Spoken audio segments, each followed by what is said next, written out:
ಎಲ್ರಿಗೂ ನಮಸ್ಕಾರ. ಬನ್ನಿ ಇವತ್ತು ಸಬ್ಸಿಗೆ ಸೊಪ್ಪಿನ ಸಾರು ಮಾಡೋಣ.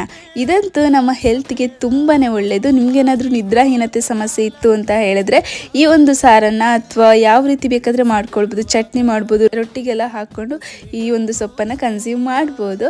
ಇದು ನಿದ್ರಾಹೀನತೆ ಸಮಸ್ಯೆ ಏನಾದರೂ ಇದ್ದರೆ ಇದನ್ನು ಡೈಲಿ ಕನ್ಸ್ಯೂಮ್ ಮಾಡೋದ್ರಿಂದ ಅದರಿಂದ ಕೂಡ ನೀವು ಮುಕ್ತಿಯನ್ನು ಪಡಿಬೋದು. ಹಾಗೆ ಇದರಲ್ಲಿ ಹೆಚ್ಚಿನ ಪ್ರಮಾಣದ ಮಿನರಲ್ಸ್ ಹಾಗೆ ವಿಟಮಿನ್ಸ್ ಎಲ್ಲ ಇರೋದ್ರಿಂದ ಇದು ನಮ್ಮ ರೋಗ ನಿರೋಧಕ ಶಕ್ತಿಯನ್ನು ಹೆಚ್ಚಿಸುತ್ತೆ.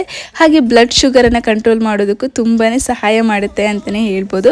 ಸೊ ನಾನು ಇವತ್ತು ಇದರ ಸಾರನ್ನು ಮಾಡ್ತಾ ಇದ್ದೀನಿ. ಇದಕ್ಕೆ ಕೊತ್ತಂಬರಿ, ಜೀರಿಗೆ, ಕಾಳು ಮೆಣಸು ಹಾಗೆ ಒಂದೆರಡು ಹಸಿಮೆಣಸು ಅದನ್ನೆಲ್ಲ ಹಾಕ್ಕೊಂಡು ಫ್ರೈ ಮಾಡ್ಕೊಂಡು ಆದಮೇಲೆ ಸೊಪ್ಪನ್ನು ಚೆನ್ನಾಗಿ ಹಸಿ ವಾಸನೆ ಹೋಗೋವರೆಗೂ ಫ್ರೈ ಮಾಡ್ಕೋಬೇಕು.